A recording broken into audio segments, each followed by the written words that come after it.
He bought the girl with the sack on her head for $5 silver, and in doing so, he bought himself a reckoning. Dakota Territory. Autumn, 1878.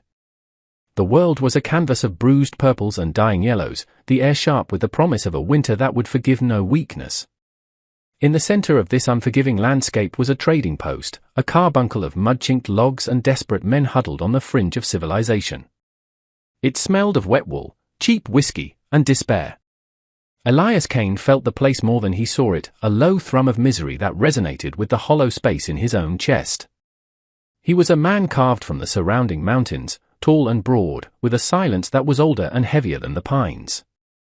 A filigree of puckered scar tissue traced a path from his temple down his left cheek, a permanent memory of heat and loss that kept his words few and his eyes perpetually fixed on the horizon. He had come for salt, flour, and coffee, the simple necessities for a winter of solitude. He wanted nothing more. He expected nothing less. Then the man arrived. His name was Silas Blackwood, though Elias did not know it then. He rode a fine black horse that was too clean for the mud, and his coat was trimmed with fur that spoke of wealth earned without sweat. He carried himself with the arrogant assurance of a man who believed the world was his to own, piece by piece. Behind his horse, tethered by a coarse rope, stumbled a woman. Or what was presumed to be a woman. Her form was slight, made shapeless by a drab, worn dress, and her belly was swollen with the unmistakable curve of late-term pregnancy. But her head, from the neck up, was entirely encased in a filthy burlap sack, cinched tight with a leather thong. She did not cry out. She did not struggle. She simply moved as she was pulled, a spectre of shame in the grim afternoon light. Blackwood dismounted with a flourish, pulling the rope so the woman nearly fell. A few grimy trappers and listless prospectors looked up from their doldrums, their curiosity piqued. "Gentlemen," Blackwood announced, his voice smooth and cold as a river stone.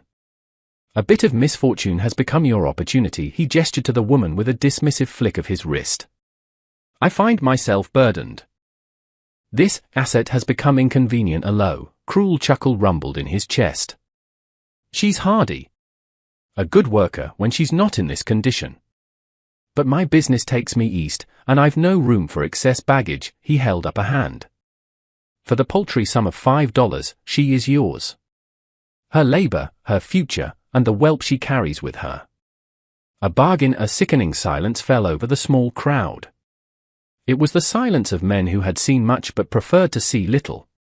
They saw a pregnant woman being sold like livestock, her face hidden under a bag of shame, and they looked away, back into their drink, back into the mud.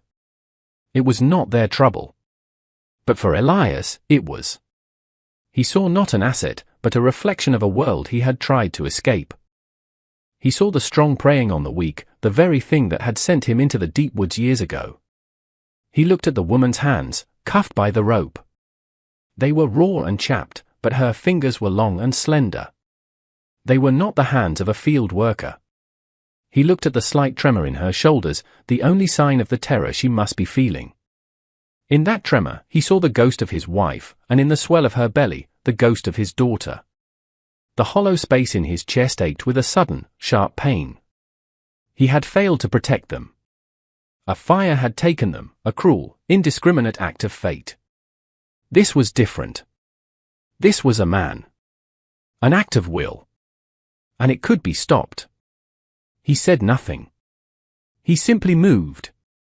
His heavy boots made a soft thudding sound on the muddy ground as he stepped from the shadows of the trading post's overhang.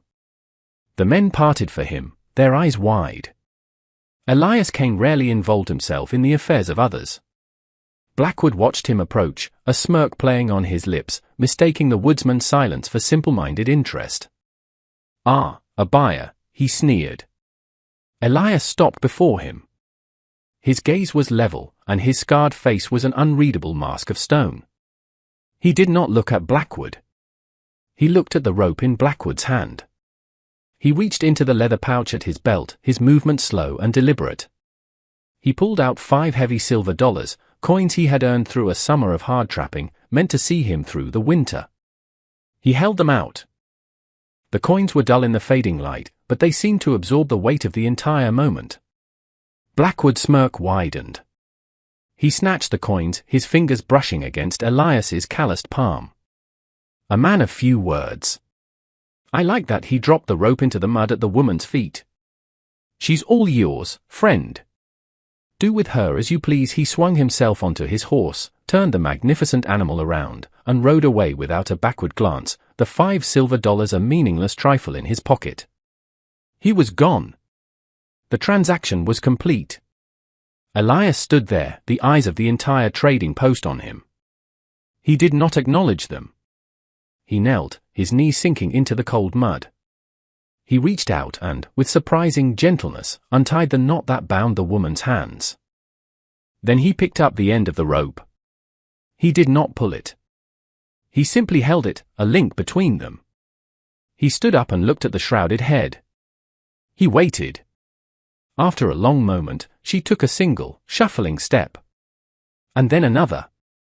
He turned and began to walk, away from the trading post, away from the prying eyes, toward the vast, silent embrace of the wilderness.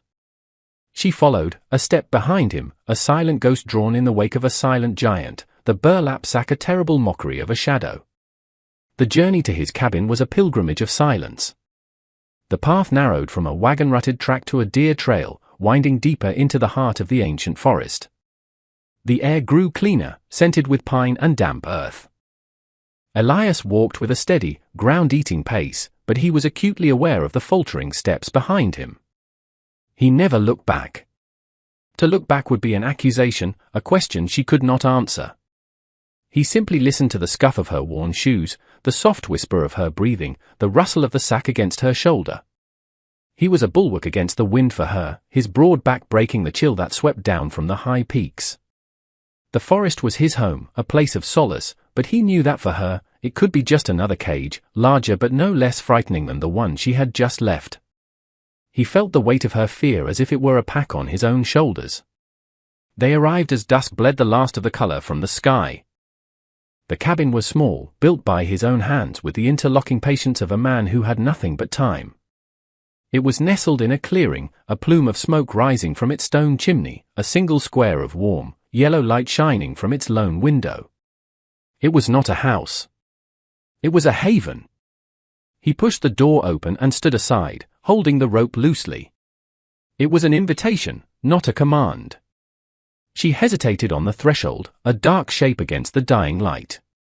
The warmth from within washed over her, carrying the scent of wood smoke, dried herbs, and clean solitude. After a moment that stretched into an eternity, she stepped inside. The interior was sparse but immaculate. A stone fireplace dominated one wall, its flames casting dancing shadows. A rough-hewn table and 2 chairs stood in the center.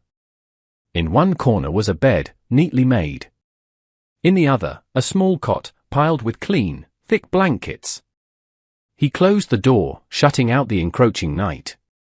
He dropped the rope to the floor, where it coiled like a dead snake. He crossed to the fireplace, added a log, and stoked the flames. He did not speak. He moved to the small kitchen area, ladling a thick, savory stew into a wooden bowl. He placed it on the table, along with a spoon and a cup of fresh water. Then he turned and looked at her, truly looked at the shrouded figure for the first time since the trading post. His gaze was not demanding, not pitying. It was just a quiet, steady acknowledgement of her presence. He gestured toward the table, then to the cot in the corner. "That is yours," he said. His voice was rough, like stones grinding together, a sound unused to the confines of a room. He picked up his own bowl of stew and a book, and settled into the chair furthest from her, by the fire, turning his back to give her the illusion of privacy. The first days were a delicate, unspoken treaty. He would rise before dawn, leaving a piece of bread and a cup of milk on the table before heading out to check his trap lines or chop wood. When he returned hours later, the food would be gone. He never saw her eat. He never saw her without the sack. She was a presence, a sliver of movement glimpsed from the corner of his eye, a faint sound of breathing in the night. She kept to the cot, a small island of misery in the quiet sea of the cabin. She watched him. From the shadows of her corner, through the suffocating weave of the burlap, she tracked his every move. She saw the way he mended a broken fence post with careful, efficient hands. She saw him speak softly to the mule that hauled his wood. She saw the deep lines of sorrow etched around his eyes when he stared too long into the fire at night. He was a man of immense strength, yet he moved with a gentleness that unnerved her. He never tried to speak to her. He never asked her to work. He never, ever, mentioned the sack. One afternoon, a week into their silent cohabitation, he returned to find a patch on his work shirt, a small, neat square of cloth stitched over a tear near the cuff. The stitches were tiny and perfect. He ran his thumb over them, feeling the care in the anonymous repair. He said nothing. The next day, he left a small, unwrapped bar of lilac-scented soap on the edge of her cot. It was a luxury he had bought for his wife years ago, a scent he associated with love and laughter. He didn't know why he did it. It was an impulse, a desire to offer her something soft in a world that had only shown her its jagged edges. That evening, as the wind howled outside, a wounded beast against the logs of the cabin, he thought he heard a new sound from her corner. It was not a sound of fear or of pain. It was a choked, broken sob, quiet and desperate, the sound of an ice floe finally cracking under the pressure of a long, frozen winter. He did not turn. He did not speak.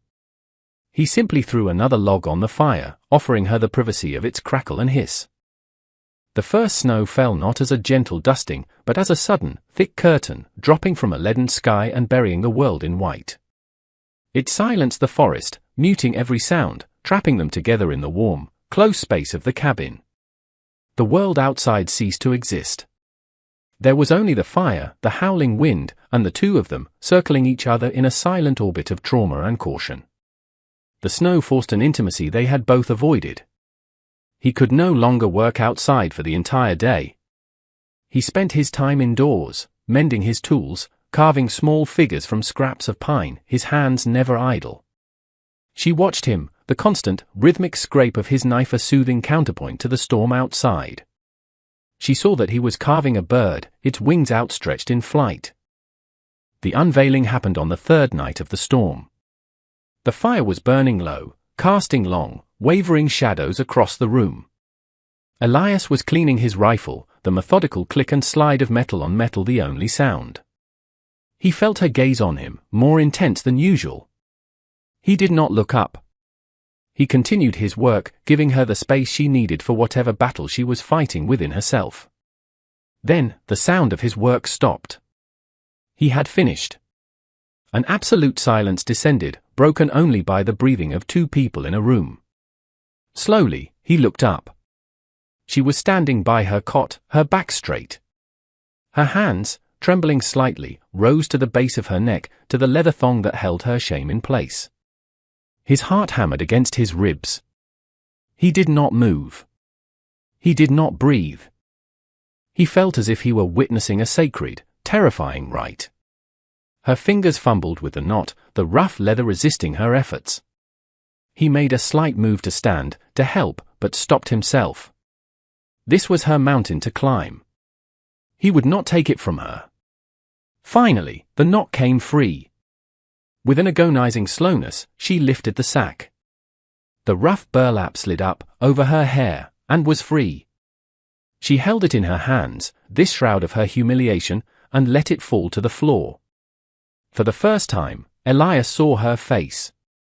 It was thinner than he had imagined, with high cheekbones and a strong jaw. A purple and yellow bruise marred the side of her face, a cruel fingerprint left by Blackwood's world. But her eyes were a deep, clear grey, like a stormy sea, and they held not the brokenness he expected, but a fierce, guarded pride. They were the eyes of a survivor. Long, dark hair, matted from its confinement, fell around her shoulders. She was beautiful, not in a fragile way, but in the way of a storm-battered tree that still reached for the sky. He did not speak of her beauty or her bruises. He simply looked at her, and in his gaze, there was a profound and simple acceptance. He gave a single, slow nod. It was enough. "Elara," she said. Her voice was a dry whisper, a rustle of leaves, cracked from disuse. It was the most beautiful sound he had ever heard. He inclined his head. Elias, the sharing of names was a treaty signed. That night, she did not retreat to her cot. She sat in the other chair by the fire, a chasm of floorboards between them, and stared into the flames. Over the next few days, as the snow kept them bound together, her story emerged in broken fragments, pieces of a shattered life offered up like precious glass. She had been the daughter of a merchant, educated and proud. Silas Blackwood had courted her with poetry and promises, a charming serpent. Once he had her isolated from her family, the charm had evaporated, replaced by a cruel possessiveness. He'd squandered her father's money, ruined their name, and when he discovered she was with child, she had become an inconvenience to be discarded. The sack had been his final, depraved act of erasure. One evening, after a long silence, Elias rose and walked to the mantelpiece. He took down a small object and brought it back to the firelight. It was the wooden bird he had been carving, now smooth and finished. But next to it, he held another, smaller bird, this one blackened and charred, its form distorted by fire. "There was a fire," he said, his voice thick with unshed grief. "My wife, my daughter, Anna." He held the charred bird as if it were a holy relic. "She loved birds. I carved this for her the day before." He couldn't finish. He didn't need to. Elara looked from the scarred man to the scarred bird, and she understood. She understood the source of his silence, the depth of his kindness. He was not just a protector, he was a fellow survivor, a keeper of ghosts. She reached out, her fingers hesitating just above his calloused hand. It was not a touch, but the promise of one. In that small, shared space of firelight and profound loss, the first true seed of trust was planted, watered by the tears they did not shed. The thaw came slowly, then all at once.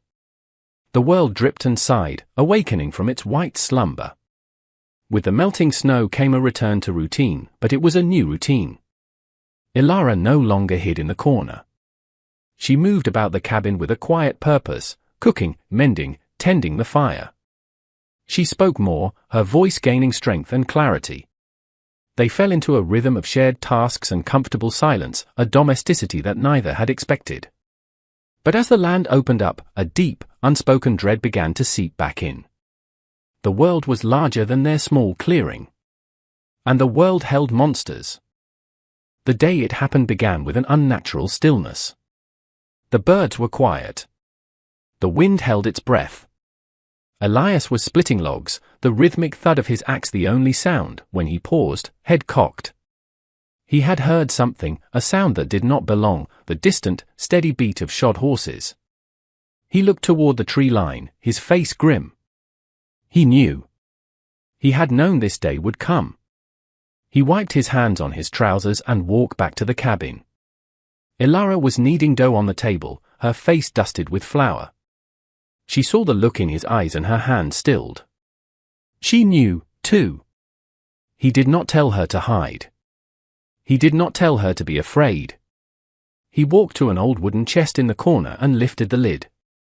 He pulled out a heavy, well-oiled rifle, his own, and a smaller, older axe, its handle worn smooth with use, its blade still sharp. He checked the rifle's load, then laid the axe on the table beside her. He did not say, "Use this." He did not say, "Defend yourself." His laying it there was a statement of fact, the threat is real, and you are not helpless. It was the greatest gift of trust he could give her. She looked at the axe, then at him. She wrapped her flour-dusted hands around its handle. Her knuckles were white, but her grip was firm. They did not have to wait long. 3 riders emerged from the forest, led by Silas Blackwood. He looked as smug and clean as he had at the trading post, flanked by 2 hired thugs who looked as if they had been assembled from mud and menace. They reined in their horses a few yards from the cabin, trampling the first green shoots of spring. "Kane!" Blackwood called out, his voice dripping with condescending familiarity. "I've come for my property.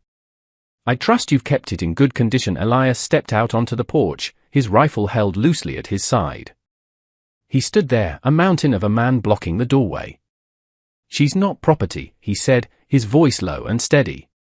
Blackwood laughed, a harsh, ugly sound. "Oh, let's dispense with the pleasantries. I paid a man to track you. A good woodsman is hard to find, but not impossible for a man with deep pockets. I have a buyer for the girl, a man who doesn't mind her condition. She's worth far more than the pittance you paid. Now, stand aside. No, Elias said. The word was final. It hung in the air like a stone wall. Blackwood's face darkened. Then we'll do this the hard way, he nodded to his men. They dismounted, drawing long knives from their belts, and began to advance on the cabin. The world exploded into sudden, brutal motion. Elias fired the rifle once. Not at a man, but at the ground in front of them. It was a warning. They didn't heed it. The first thug rushed the porch. Elias met him not with the rifle, but with his own body. He moved with a speed that belied his size, a blur of controlled violence. A fist cracked against jawbone. The man crumpled. The second was more cautious, circling around. Blackwood remained on his horse, watching with an amused detachment, as if observing a dog fight. Elias was a whirlwind of fury, a protector unleashed. He fought with the desperation of a man who had already lost one family and would be damned before he lost another. He was skilled, but he was outnumbered. As he grappled with the second man, the first, recovering, scrambled to his feet and lunged at Elias from behind. Elias saw him too late. He braced for the blow. But it never came. There was a sickening thud and a cry of pain. Elias threw his opponent off him and spun around. Ilara stood there, on the porch, the axe in her hands. She had swung it not like a warrior, but like a woman chopping wood, a desperate, powerful arc of self-preservation. The flat of the axe head had caught the man square in the shoulder, sending him staggering back, his arm hanging uselessly. Her face was a mask of terror and fierce determination. In that moment, she was no longer a victim. She was his equal. Seeing his men dispatched, Blackwood's amusement curdled into rage. He drew a pistol from his coat, its silver inlay glinting in the sun. Incompetent fools, he snarled, aiming at Elias. But the momentary distraction was all Elias needed. He lunged forward, closing the distance in 2 great strides. He grabbed the pistol, twisting it from Blackwood's grasp and sending it flying into the mud. He hauled the sputtering man from his horse. Blackwood was nothing without his weapons and his wealth, just a soft, frightened man. Elias didn't hit him. He didn't need to. He held him by the collar, his scarred face inches from Blackwood's, and in his eyes, Silas Blackwood saw a promise of an end so complete, so desolate, that it was worse than death. Go, Elias rasped. And if you ever come back into this valley, I will not let you leave it. He released him, shoving him toward the forest. Blackwood stumbled, fell, and scrambled to his feet. He gave one terrified, hateful look back at the man and the woman standing together on the porch, then fled, his 2 wounded men stumbling after him, swallowed by the trees. Silence fell, profound and absolute. The only sounds were their own ragged breaths and the nervous stamping of Blackwood's abandoned horse. They stood together on the porch, Elias with his rifle, Ilara with her axe, watching the space where their tormentor had vanished. The danger had passed. They were bruised, bleeding, but they were alive. And they were victorious. They turned to each other. He saw the tremor in her hands as she lowered the axe. He reached out and gently took it from her, his fingers brushing hers. Their eyes met, and in that shared gaze, a universe of understanding passed between them. All the walls, all the fear, all the history, crumbled into dust. Inside the cabin, the air was thick with the aftermath of battle. He took a cloth and a basin of water and, with an infinite tenderness, began to clean the cut on her forehead where a stray splinter had caught her. His large, calloused hands, which could split a log or fell a man, were impossibly gentle. She did not flinch from his touch. When he was done, she took the cloth from him and began to tend to the bloody scrapes on his own knuckles. It was a quiet, intimate ritual, a baptism into their new reality. They were no longer just a man and a woman sharing a roof, they were partners, bound by shared trauma and a shared victory. When she finished, he did not let go of her hand. He held it, turning it over in his own, studying the lines on her palm as if it were a map to a new world. He looked at her, his gaze clear and deep, and he finally said the words that had been building in his heart since he'd first seen her, a shrouded figure of sorrow. "You'll never be alone again," he said. The words were a vow, a promise, a foundation stone for a future neither of them had dared to imagine. It was not a claim of ownership, but a declaration of sanctuary. Elara did not answer with words. She couldn't. A single tear traced a clean path through the grime and flour on her cheek. It was not a tear of sorrow or fear, but of profound, earth-shattering release. She leaned forward and rested her forehead against his chest, feeling the steady, strong beat of his heart. She was home. Later that evening, he took the burlap sack from the corner where it had lain forgotten. He did not look at it with hatred. He looked at it as a relic of a life that was now over. He walked to the fireplace and, without ceremony, laid it gently upon the glowing embers. They stood together, side by side, and watched it curl, blacken, and turn to ash. They watched her shame, her erasure, her past, disappear into smoke and float up the chimney, gone forever. When it was done, he went to the mantelpiece and took down the small, charred bird, the ghost of his daughter Anna. He pressed it into Elara's palm and closed her fingers around it. It was a passing of a torch, an offering of his most sacred pain, a belief that new life could grow from the ashes of the old. She clutched it to her heart, and in the warm, firelit cabin, two broken souls, scarred by the fires of their past, finally began to heal. Epilogue. Spring, 10 years later. The cabin was still there, but it had grown. A new room had been added, and a wide, welcoming porch wrapped around the front. A vegetable garden bloomed with vibrant life where trampled mud had once been. A boy of 9, with his father's quiet, observant eyes and his mother's determined chin, laughed as he chased a small, scruffy dog through the wildflowers. Elias sat on the porch steps, his hair now streaked with silver, the lines on his face softened by a decade of peace. He was carving a new bird, his hands moving with the easy grace of a man at peace with his world. The door opened and Elara emerged, carrying 2 cups of lemonade. The bruises were long gone, the haunted look in her eyes replaced by a warm, steady light. She handed him a cup and sat beside him, their shoulders brushing with comfortable familiarity. They watched their son, their legacy, a testament to the life they had built. Their home had become a sanctuary, not just for them, but for the handful of lost souls who had stumbled into their valley over the years, seeking refuge. They offered a warm meal, a safe bed, and the quiet strength of their example, asking for nothing in return. They had taken a moment of profound cruelty and spun it into a lifetime of profound kindness. True strength is not the power to control or to own, but the courage to protect and to shelter. It is the quiet resolve to stand in front of someone who cannot stand for themselves and say, no further. In a world that often feels cold and unforgiving, the greatest treasures are the safe harbors we build for one another, a warm fire, a steady hand, and the simple promise that you are not, and will never be, alone.